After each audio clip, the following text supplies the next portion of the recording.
मुसलमानों में लड़कियों का हलाला क्यों किया जाता है? आइए जानते हैं। मानव सभ्यता के इतिहास में स्त्री की भूमिका हमेशा से महत्वपूर्ण रही है। कभी उसे शक्ति का प्रतीक माना गया तो कभी बंधन का। मुसलमान समाज की बात करें तो अक्सर यह प्रश्न उठता है कि लड़कियों पर इतना हलाला क्यों मचाया जाता है, यानी क्यों उनकी स्वतंत्रता पर नियंत्रण रखा जाता है, क्यों उन्हें शिक्षा, विवाह और सामाजिक जीवन में अलग दृष्टि से देखा जाता है। इस सवाल का उत्तर पाने के लिए हमें समय की यात्रा करनी पड़ेगी। इस्लाम से पहले का अरब, फिर इस्लाम का उदय, मध्यकालीन मुस्लिम समाज, भारत का अनुभव है और अंत में आधुनिक काल तक। तभी हम समझ पाएंगे कि यह प्रवृत्ति क्यों बनी और आज यह किस स्थिति में है। इस्लाम से पहले का अरब समाज। इस्लाम के आने से पहले अरब समाज में स्त्रियों की हालत बेहद खराब थी। बेटियां बोझ मानी जाती थीं। कन्या भ्रूण हत्या और बच्चियों को जिंदा दफना देने की प्रथा थी। स्त्रियों को कोई संपत्ति अधिकार नहीं था। विवाह और तलाक पूरी तरह पुरुषों की मर्जी पर आधारित थे। उस दौर को इतिहास में जाहिलियत का दौर कहा जाता था।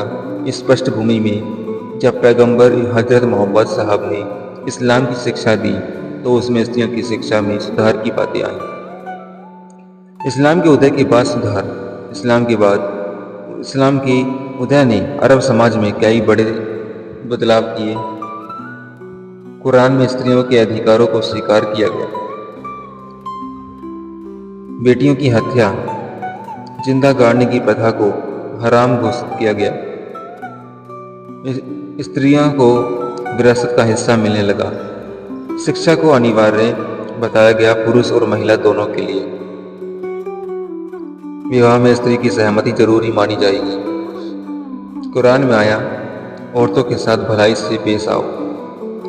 इससे पता चलता है कि शुरुआती दौर में इस्लाम ने महिलाओं की इतनी स्थिति सुधारने की कोशिश की, लेकिन समस्या यह हुई कि समय के साथ इन सुधारों को समाज ने अपने सांस्कृतिक ढांचे के हिसाब से अपनाया और कई जगह फिर से पितृसत्ता हावी हो गई।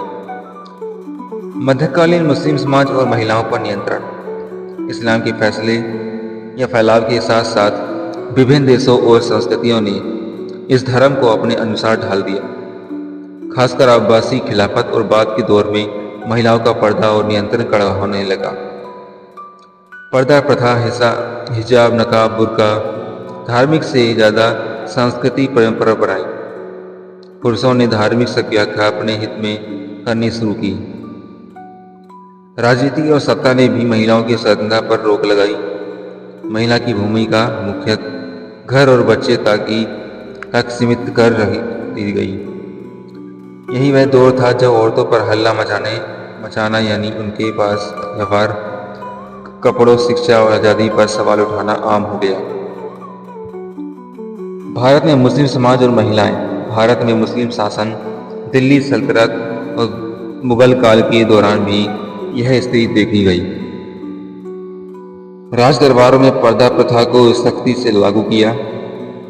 मुस्लिम राजकुमारियों की शादियां राजनीतिक गठबंधनों के लिए होती थी। साधारण मुस्लिम परिवारों में भी लड़कियों पर सामाजिक नियंत्रण कड़ा था।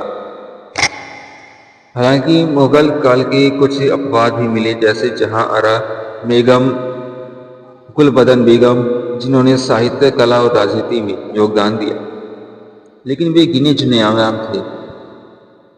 औपनिवेशिक काल और शिक्षा का सवाल। जब अंग्रेज भारत आए तो शिक्षा और सामाजिक सुधार आंदोलन का असर मुस्लिम समाज पर भी पड़ा। सर सैयद अहमद खान ने मुस्लिम समाज में आधुनिक शिक्षा का आंदोलन चलाया। बेगम रुकैया और बेगम हजरत महल जैसी महिलाओं ने सामाजिक और राजनीतिक संघर्षों में हिस्सा लिया, लेकिन फिर भी आम पुलिस परिवारों में लड़कियों की शिक्षा को लेकर बड़ा हल्ला मचा था। लड़कियों को स्कूल भेजना पश्चिमीकरण समझा जाता था। शादी की उम्र कम रखी जाती ताकि लड़की घर से बाहर ना निकले। अब सवाल उठता है कि आखिर यह हल्ला क्यों था? इसके कई कारण थे। पितृसत्ता, पुरुष प्रधान समाज होगा, महिला पर नियंत्रण चाहता था हमेशा। सांस्कृतिक डर, लड़कियों घर से बाहर जाएंगी तो इज्जत का सवाल उठेगा। धार्मिक व्याख्या, धार्मिक ग्रंथों के पुरुषों ने अपने पक्ष में समझाया। सामाजिक असुरक्षा, युद्ध, आक्रमण और गुलामी के दौर में औरतों की सुरक्षा बड़ा मुद्दा थी। परंपरा, सदियों से चली आ रही परंपरा को धर्म का नाम दे दिया गया। स्वतंत्रता संग्राम और मुस्लिम महिलाएं, भारत के स्वतंत्रता संग्राम में भी मुस्लिम महिलाओं ने बढ़ चढ़कर हिस्सा लिया। असगरी बेगम, हवादी बानो बेगम, बी अम्मा, बेगान हजरत महल जैसे नाम इतिहास में दर्ज हैं। इन महिलाओं ने साबित किया कि हल्ला बेकार है, लड़कियां भी उतनी ही बहादुर और सक्षम हैं। आज़ादी के बाद की स्थिति, स्वतंत्र भारत में मुस्लिम समाज में कई सुधार हुए, लेकिन चुनौतियां बनी रहीं। शिक्षा के क्षेत्र में धीरे धीरे लड़कियों ने कदम रखा। 1986 में साहबानों के समाज में 3 तलाक का मुद्दा सामने आया। मुस्लिम महिलाओं ने समान अधिकारों के लिए संघर्ष किया। आज भी जब कोई मुस्लिम लड़की पढ़ाई या नौकरी करना चाहती है तो परिवार और समाज में हल्ला होता है। लड़की बाहर जाएगी तो बदनामी होगी, लड़की ज़्यादा पढ़ेगी तो शादी नहीं होगी। अब हालात बदल रहे हैं। मुस्लिम लड़कियां डॉक्टर, इंजीनियर, वकील, प्रोफेसर, आईएएस बन रही है। खेलों और कला में भी नाम कमा रही हैं। सोशल मीडिया और शिक्षा ने लड़कियों की आवाज़ को बुलंद किया है। हालांकि समाज में पुरानी सोच अभी भी मौजूद है। कुछ लोग इतिहास और बुर्के के बहाने लड़कियों पर पाबंदी लगाते हैं, जबकि लड़कियां कहती हैं कि उनकी पसंद है, यह उनकी पसंद है। इतिहास हमें यह सिखाता है कि मुसलमानों में लड़कियों पर हल्ला कोई धार्मिक आज्ञा नहीं है, बल्कि सांस्कृतिक और सामाजिक परंपरा का परिणाम है। इस्लाम ने शुरू में औरतों को हक दिया था, लेकिन राजनीति, समाज और पुरुष प्रधान मानसिक ने उन्हें दबा दिया है। भारत में परंपरा और प्रतिष्ठा ने यही कहा है कि आज की मुस्लिम लड़की इतिहास से सबक लेते हुए अपने लिए नया रास्ता बना रही है। वह समाज को यह बता रही है कि हल्ला बेकार है, अगर मौका मिले तो मुस्लिम लड़कियां भी आसमान छू सकती हैं।